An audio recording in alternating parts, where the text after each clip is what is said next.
Olá, seja bem-vindo ao A História Não Contada. Hoje vamos abordar uma questão que tem intrigado muitos e que voltou à tona após o recente desastre com o ATR da Voeasa em Vinhedo. Por que os aviões não têm paraquedas? A ideia pode parecer uma solução óbvia para emergências aéreas, mas há muito mais por trás dessa decisão do que se imagina. Neste vídeo, vamos explorar os desafios técnicos, os aspectos de segurança e as razões práticas que fazem com que a implementação de paraquedas em aviões comerciais seja uma proposta tão complexa. Prepare-se para descobrir o que realmente está por trás dessa questão e entender por que essa solução ainda não decolou. Você já se perguntou por que aviões comerciais não fornecem paraquedas para cada passageiro em caso de emergência? A ideia parece boa. Afinal, os assentos ejetores em caças militares têm salvado vidas desde 1942. No entanto, a implementação de algo semelhante em aviões comerciais é impraticável. Para começar, o processo de ejeção nos caças é extremamente violento, frequentemente causando fraturas e lesões na coluna, pois o piloto é submetido a uma força de 14 a 16 vezes a gravidade. Além disso, o mecanismo de ejeção envolve a explosão de pinos que seguram o canopy, abrindo espaço para a saída do piloto. Nos aviões comerciais, isso seria impossível, pois o teto da fuselagem abriga cabos elétricos, sistemas de pressurização e compartimentos de bagagem, que seriam danificados. E quanto a fornecer paraquedas individuais? Existem dois tipos principais de paraquedas: os redondos e os retangulares. Os paraquedas redondos, usados principalmente no meio militar para o lançamento de tropas e cargas, não são manobráveis, apenas permitem uma descida lenta e sem controle. Já os paraquedas retangulares, utilizados em esportes, são manobráveis, permitindo ao usuário escolher o local de pouso com precisão. No entanto, eles requerem um treinamento extenso, tornando-os inviáveis para passageiros comuns. Portanto, se considerarmos o uso de paraquedas redondos, ainda enfrentamos grandes desafios. O principal problema seria o tempo necessário para evacuar o avião. Com uma média de 150 a 200 passageiros e um intervalo de 5 segundos entre cada salto, levaria 12 minutos para evacuar um avião com 150 passageiros e 16 minutos para um com 200. Esse tempo é longo demais, e o avião poderia já estar no chão antes de metade dos passageiros conseguirem saltar. Outro grande problema é a estabilidade do avião durante a evacuação em massa. Para que os passageiros possam saltar com segurança, a aeronave precisa estar completamente estável. Porém, em situações de falhas estruturais graves, como a perda de uma asa, perda total de controle ou ruptura na fuselagem, a estabilidade se torna impossível. Nessas situações, o avião pode entrar em um mergulho descontrolado, tornando a evacuação inviável. Mesmo que o avião esteja estável, nem todas as portas podem ser usadas para o salto. Lembre-se que durante o cruzeiro, os aviões voam a velocidades entre 780 e 900 km por hora. Se um passageiro tentar saltar pelas portas da frente, ele será lançado para trás com o risco de ser sugado pelos motores. Mesmo que os motores estejam desligados, há ainda o risco de colisão com as asas ou com o próprio motor, o que pode ser fatal. As portas de emergência sobre as asas também não são ideais, pois são estreitas, o que aumentaria o tempo de evacuação, além do risco de colisão. Isso deixa apenas as portas traseiras como opção. No entanto, o número de portas na parte traseira é limitado, variando entre 2 a 4, dependendo do modelo do avião. Evacuar 200 pessoas por apenas duas portas levaria tempo demais, colocando em risco a vida dos passageiros. Um detalhe crucial que ainda não mencionamos é que é praticamente impossível abrir qualquer porta de um avião em pleno voo, devido à pressurização da cabine. À medida que o avião sobe, o ar externo se torna rarefeito, e para que os passageiros possam respirar, a cabine é pressurizada com ar extraído dos motores. Essa pressurização cria uma força imensa, impedindo a abertura das portas, semelhante a tentar abrir uma panela de pressão enquanto ainda há pressão interna. Para se ter uma ideia, a força que a pressurização exerce sobre uma porta pode chegar a 5.600 quilos por metro quadrado, como no caso de aviões como o Boeing 777. Com essa força, é impossível abrir a porta do avião a menos que ele seja completamente despressurizado. E se isso ocorrer, todos os passageiros precisarão usar máscaras de oxigênio. Agora, imagine o tempo que levaria para despressurizar o avião, fazer 200 passageiros colocarem suas máscaras de oxigênio, receberem uma breve instrução sobre o uso do paraquedas e finalmente saltarem. O tempo necessário para tudo isso seria simplesmente impraticável em uma situação de emergência.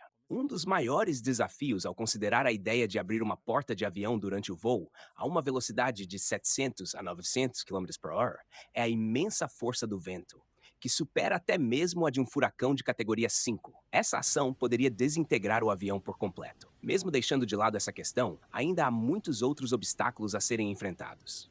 Um problema crucial é a temperatura externa.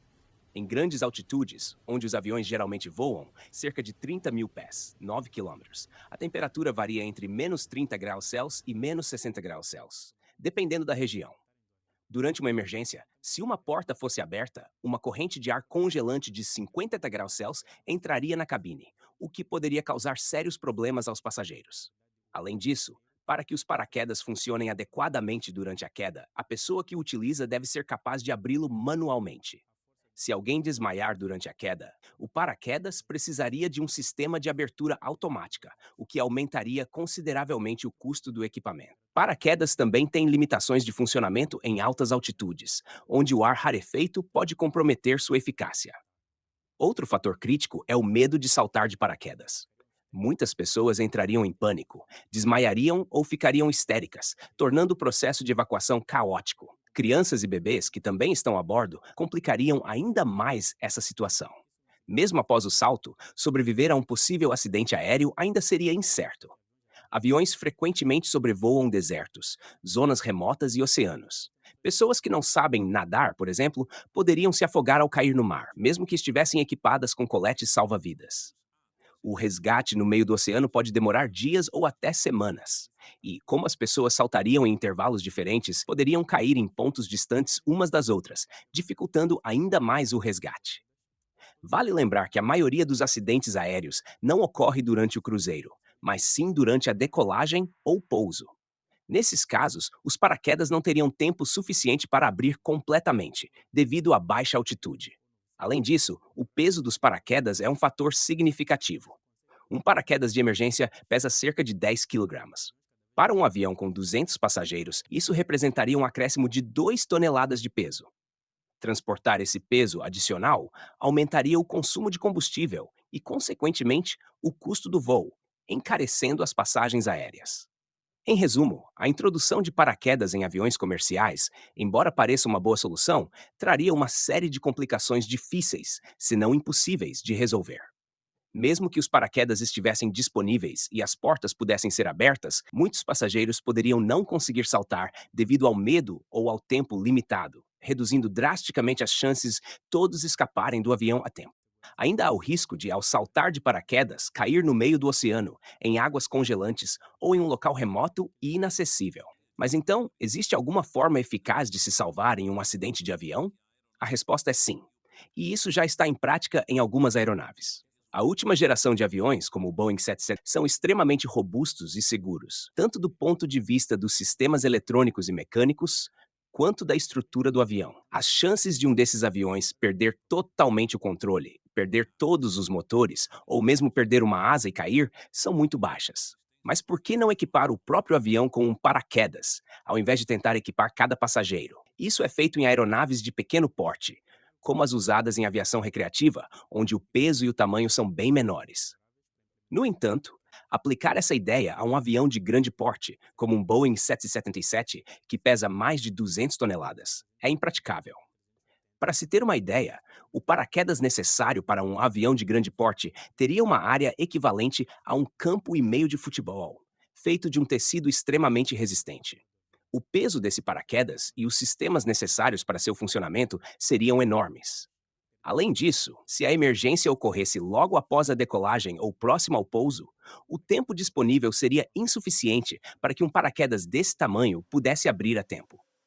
Mesmo que esse paraquedas fosse implementado, o avião ainda cairia com uma velocidade vertical significativa, semelhante ao impacto de cápsulas espaciais que retornam à Terra. Isso significa que o choque com o solo ou com a água ainda seria violento e poderia resultar em sérios danos. Portanto, apesar das inovações e testes contínuos, equipar aviões comerciais com paraquedas ainda não é uma solução viável. E a ênfase continua sendo em tornar a própria estrutura do avião o mais segura e resiliente possível. O amortecimento nas cápsulas de astronautas é projetado para evitar fraturas na coluna, além de colocá-los em uma posição reclinada para suavizar o impacto. Essas cápsulas geralmente caem a velocidades de cerca de 25 km por hora com os paraquedas abertos, o que já é um impacto significativo. Em resumo, a ideia de equipar aviões comerciais com paraquedas, seja para os passageiros ou para o próprio avião, é extremamente complexa e repleta de desafios.